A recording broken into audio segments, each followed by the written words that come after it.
Hey everyone, welcome back to the channel.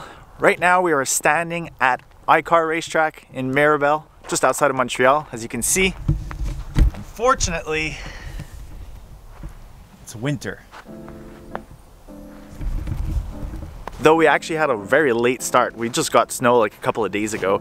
It was grass. It's like the first time I see that we have grass in January. But for people who are wondering why I'm here right now, I can't say anything for now. We'll find out a bit later in the season. But it's time to do the recap video of the LZ World Tour. Now, once again, I didn't film much. I do have GoPro content. I have the replays of the live stream, but I'll do a quick recap of how I wasn't even supposed to compete at the LZ World Tour because it ended up that there were too many Canadian drivers on the list and they had to funnel it down. So let's get into that. What went down at the LZ World Tour? Now, the initial plan was that Briggs was doing the LZ World Tour and I was gonna drive down with his car and possibly my car just to bring it, like, you know, as show and shine or whatnot. I know a lot of people are gonna make a joke about my car being in a show and shine, but whatever. So for the people who don't know, Briggs the previous year had a big crash here with Kevin Morin at the last round of DMCC and his car was pretty mangled. So all summer I had his car and I was putting it all back together, had to send the coilovers back to Part Shop Max to get them rebuilt, had to change a bunch of arms. Ardo had sent the car over the winter to get the frame pulled. So there was a lot of work to be done. So I took care of that during the summer.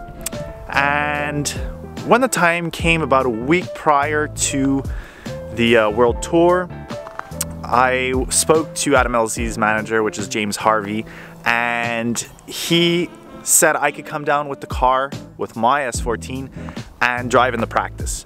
So, you know, it would just give me some seat time and seat time with a lot of different drivers on a different track. So I was definitely down for that. So I was gonna drive down with the bus and the S14 and get some seat time in. So on the Wednesday prior to the event, I took off for Toronto because I actually went to the Maxzwell Studios to film a little segment with them. Special guest here behind the scenes with Maxzwell Studios, Kevin Darwish, DMCC driver. Little interview happening there. So Kevin, is Adam's mic always pack loved on you, camera? Working with you for a long time. Glad to see you in the studio. See you guys later. Show him the bus, show him the car. And then we headed to Vibrant that was having a pre-party. Now I have a couple of clips that I took on my phone that I could show you here.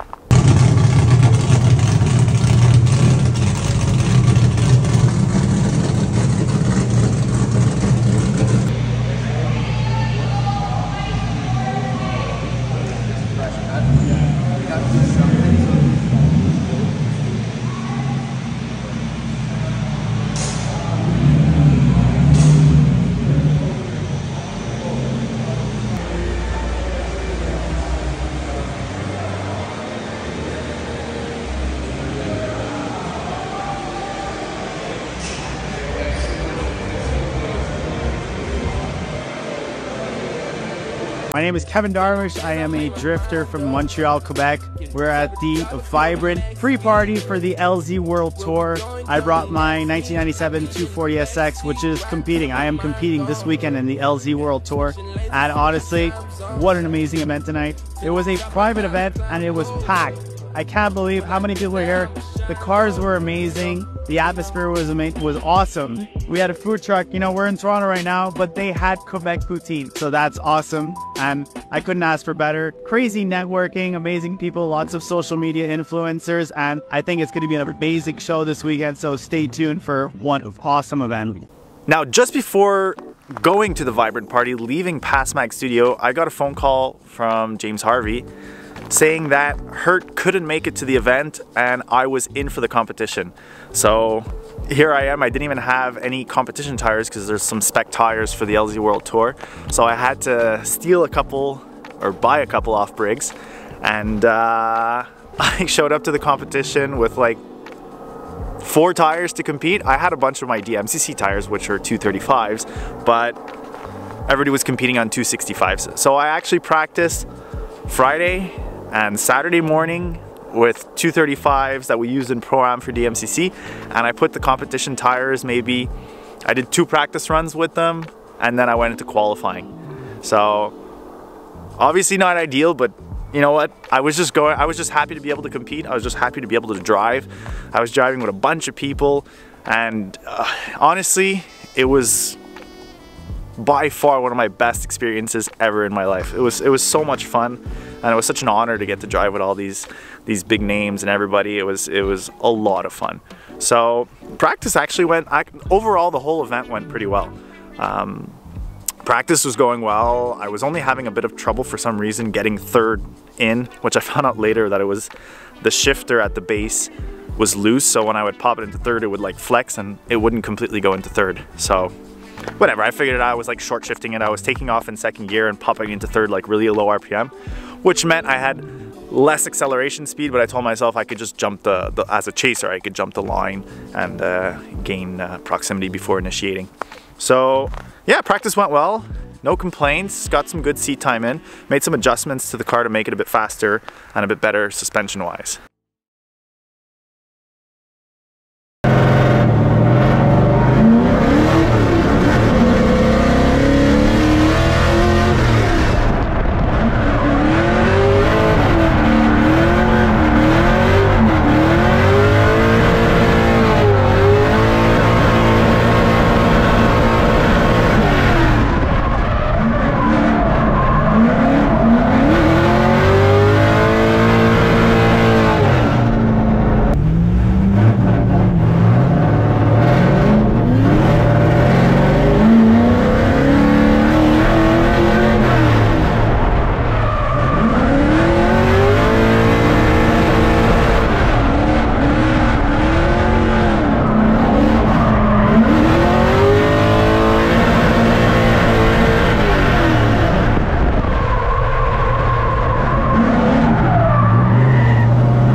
So going into qualifying number one, I actually had like zero pressure, wasn't stressed at all. And I think like for myself, it was a pretty decent run. I'll let you guys be the judge. Yeah, and realistically, Liam's had one day in this car. This car has been around the Canadian drift scene for years. It's a car I cut my teeth with, one of the first cars I ever filmed back in the day. Yep. We're moving on to another driver, Kevin Darwish. Kevin Darwish, LSX powered Nissan 240SX, 430 horsepower. So you kind of, I always say, cookie cutter type of way of building the car. I think, to be honest, the Japanese perfected the chassis. The American gave you the reliable torque in the V8. Let's see how he gets on. Yeah, Kevin coming in real hot, nice. Big e-brake initiations. He makes it around that first clip and pushes the car out wide to the second one. Holding onto the car well. I was about to say more angle, and then he took the words right out of my mouth. Now you've really got to hold on to the car and keep the wheel speed up to make it to the rest. And got a little bit shaky there as we get into our last sections, but gets back on the power through that hairpin and across the line. Good job from Kevin Darwish. So yeah, I was pretty happy with that outcome. Obviously, I could have been a bit deeper in a couple of zones. And ideally, I would need more like different gearing ratios for my car. I would have needed just something a tad longer because on that long stretch, I was on the limiter a lot. Like I would have needed a bit more room, but like it was definitely working, and I was actually pretty fast in that section, because a lot of times when I would chase somebody in that long stretch before the last corner, I would really catch up to people and I'd have to let off the throttle, which is a bit difficult because if you're letting off the throttle, the car has like a tendency to wobble a bit. But no, I was really happy with the first run. I was given wrong information. Somebody told me my points were way higher than what I thought. And I thought I was in the top 16. So the second run, I just I don't know what I did, but it wasn't the best. Like the first one was better than the second one. And here's the second run. 67, so he's got something. He knows he needs to improve from there. We're going to see if he has improved. And I think it's going to be a better score. Looked, as you said, much better than his first run. I'm just so happy to see a Subaru. You say Impreza or Impreza here? Impreza. Impreza. We say Impreza. We move on to our next driver, Kevin Darwish. LSX powered 240SX, 430 horsepower. He had a pretty good first run, 70 on the board, but at the moment he's only 20, so he needs to improve here. That's how he is, coming down the line, shifting through the gears. This is kind of initiation we see. Almost straight line, grabs the e-brake, swings the back end around, but gets the car where he needs to. A little bit of a correction there to get to the rest of the outside zone. And keeping that car under control, very easy to dirt drop there. As we go into our Manji section, big wide swings as he has to slow that car down for our last outside zone. Getting in a little bit tight and almost loops it before the line. Yeah, real close. He was on the lock stops there, just making sure that he got around that circuit. But a lot of impact, a lot of angle, a lot of style. That's what we came here to see this weekend. And what I love is that all the Canadian drifters, the local boys, showing up. Yeah. Putting on a show. So after my qualifying, it put me, I forget where it put me. I think I had 71 points, but I had to go against none other than Briggs in top 16. Like, what are the chances that we get matched up together? So here, I'll show you guys some clips from the live stream and the GoPros on my car, and we'll talk about it after. Which is a great set of battles, Dave Briggs and Kevin Darwish. So Kevin actually is a mechanic for Dave. What? So we were talking about this earlier. And that's why you're up here, Jacob. I love these facts. I know, and he's like, I said, let's put it on his door. He's like, yeah, but then I have to change that door. Oh, so if he hits the car, he's got to fix the car, even if he hits the other car. Wow. Yeah, so he's actually running Dave's old car. So Dave, this is Dave Briggs' new car. Correct. VQ. Yeah. Love it. Yeah. Mazworks VQ, so it just sounds incredible. And this is his old car on the right, with his own mechanic driving it, competing against him. Yes. Wouldn't it be nice to take down the boss, though? Oh my gosh, that would be fun. Be perfect. All right, Dave Briggs out on the line. VQ screaming. Let's see what Kevin's able to do in the chase. Dave with a big initiation. Kevin having to cut a little bit of line to get back in and around. Doing a fairly good job right now as Dave turns on the smoke machine and takes off. Dave is one of the fastest drivers we're going to have out here. But Kevin, never say die. Look at this. Big backing to save it. They're both gone. They both go. They're both gone. Oh. Oh, oh no.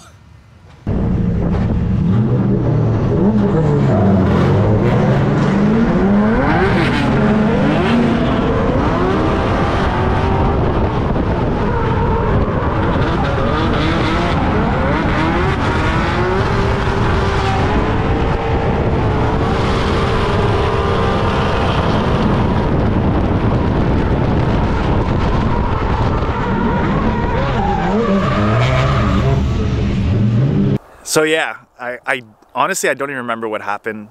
I had my foot mashed to the floor trying to catch up with Dave. His car is so fast. And coming into the last corner, I was coming in really hot and I'm like, oh my God.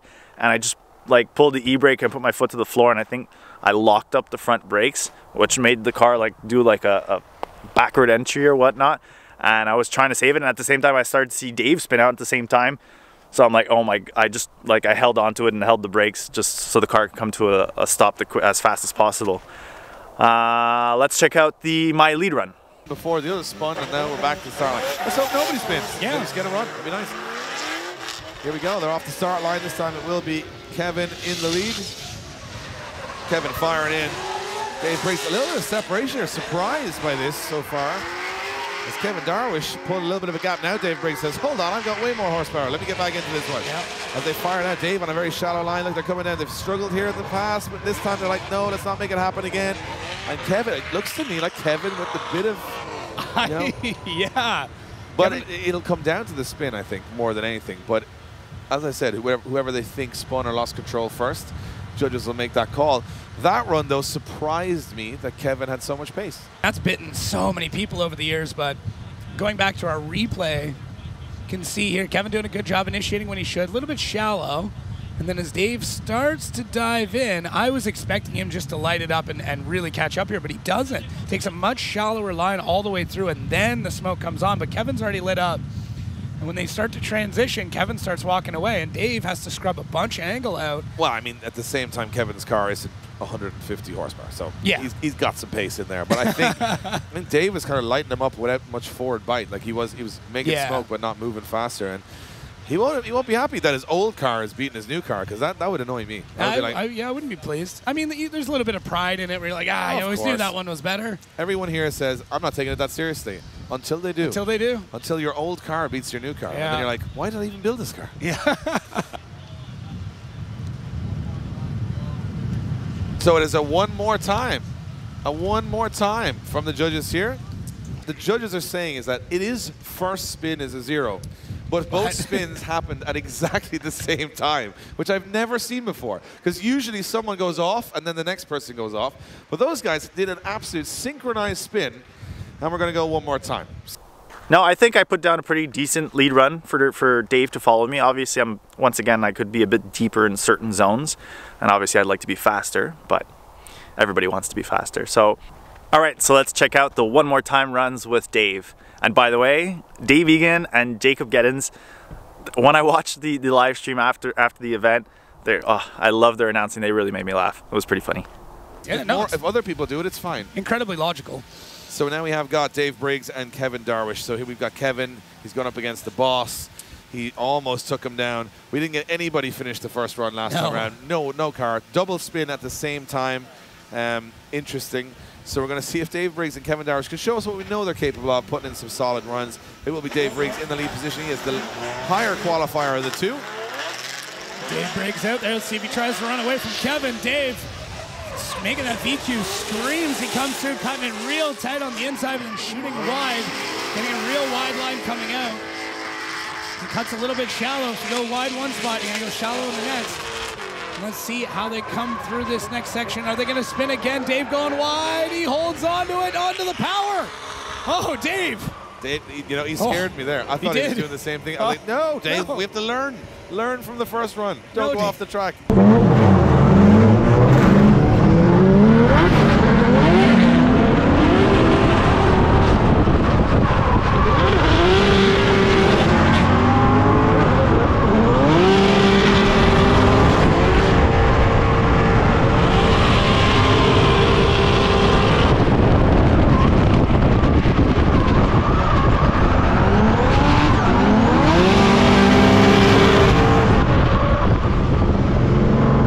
But he held it together. Yeah.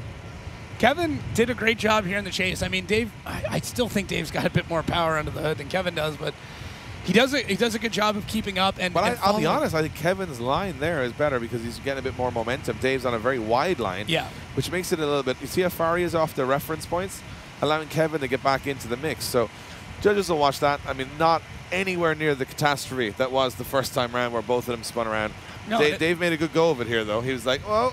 And he's like, nope, power. I remember, that's it, power. If I put power down, I'll go the other direction. Now, before we watch my lead run, I just got to say, I don't know what happened at initiation. When I yanked the e-brake, instead of like following the wall, my car just dipped in completely towards the inner, the inner rumble strip. And I put one, I didn't put one wheel inside. I plowed my wheel through that rumble strip, and I felt so bad because I knew that I definitely screwed up Dave. I managed to clean it up right away and replace myself, but I can imagine chasing somebody who does that is not the easiest. Lots of people were putting wheels off there, but I did it a little bit more prominently. So he's got to chase him in here now. He's got to go up onto the door, try his best, but I think this has got to be a little closer. He's got to go for it here. Kevin's not going away easy. Now let's see if Kevin can keep that good line coming through. Initiates a little bit shallow. Oh, real shallow. Dave going for a bit of a loop there, but Dave's able to hang on to it. Kevin kind of botched that initiation. He said, let's keep going. Get a much shallower line, and Dave playing catch up. Let's see if he can slow this car down in time. He was full throttle all the way through. And Kevin able to go across, but Kevin had a big mistake there. Yeah, I think it's going to come down to that first corner. Yeah. It looked to me like Kevin just launched himself through the first corner over the curb. There was no, watch the lead car here, just said, nope, I'm going this way. To the moon, boom, and he went up, and then look at all the dust, and oh, he's put it all over the new car. Oh, no. All that dust on the new car, you can't be doing that. He's going to have to wash it. It's like, what's the new car now, Dave? So, yeah, with a big separation. Dave's car is like a rocket ship here. It just takes fast off. I mean, but then it's trying to slow it down. He overshoots it a little bit. He does okay here, but you can see the car washing, so he can't come on throttle too early. He's going to spin, so he's got to back off and let Kevin get away. So judges are going to have another little think about that one. Not an easy battle.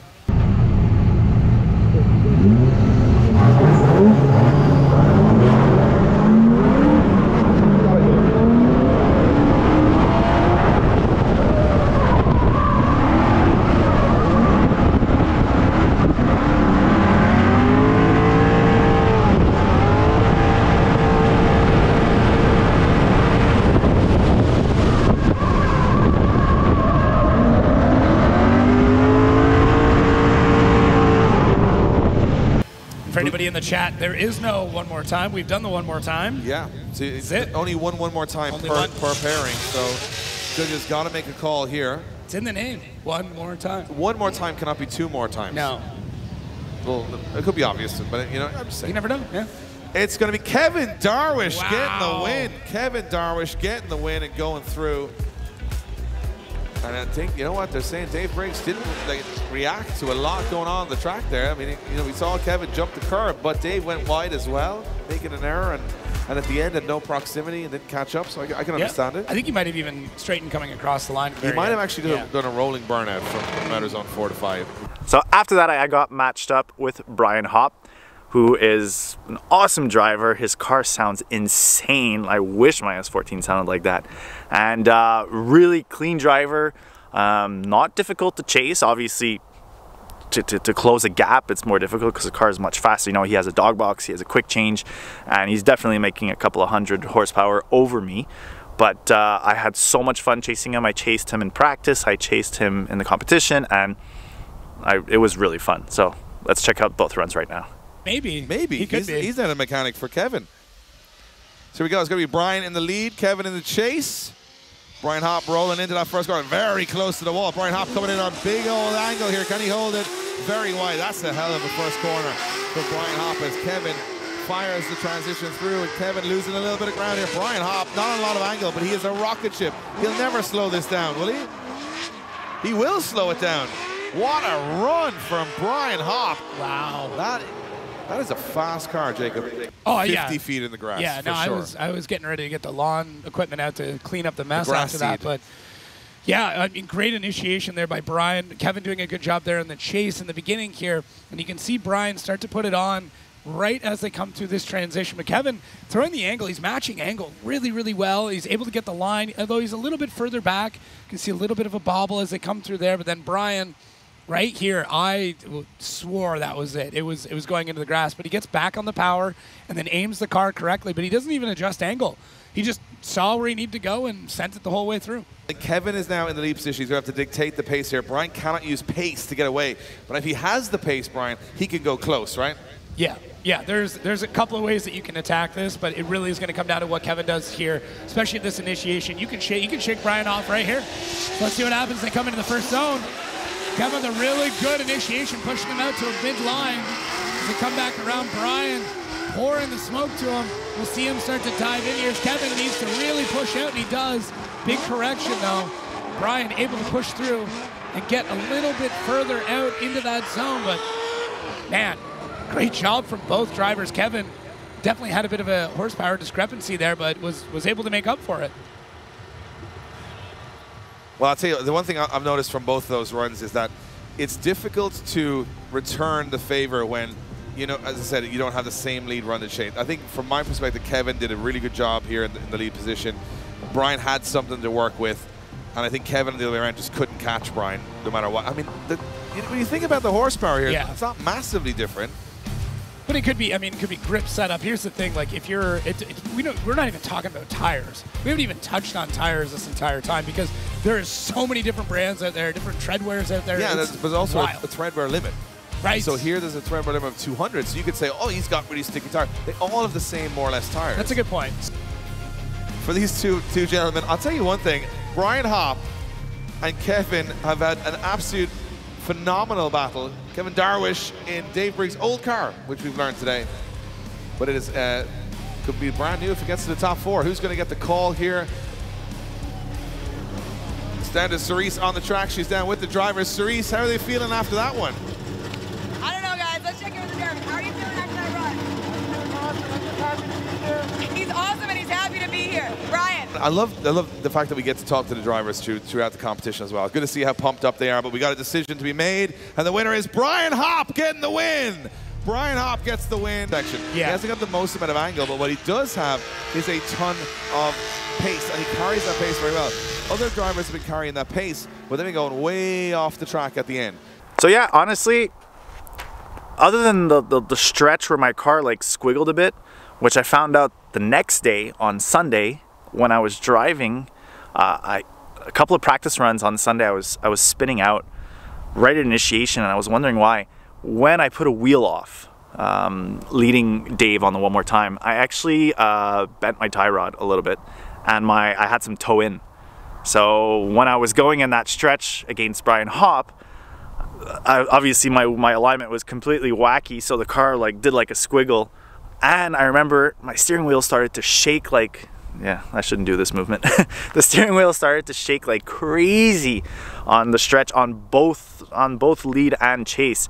So obviously the car wasn't happy, but I managed to hold on to it, and you know, once again, as I said on the live stream, I was just happy to be there. I had so much fun, and obviously I was disappointed. Obviously you want to continue further, but like I was already proud of what I had done up to there. So unfortunately, I was out of the competition for the rest of the day because, you know, Saturday was the lower 16, and you had to finish on the top 3 to make it to the final top 16. Top 2 to make it to the final top 16. So, but what was cool is I was still able to drive on Sunday, so I was able to give ride-alongs to everybody. On Saturday, I even gave some ride-alongs to Patricia, and on Sunday, I took Jeffrey, I took Jan, I took Johnny. So it was a lot of fun.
So the rest of the event was pretty cool.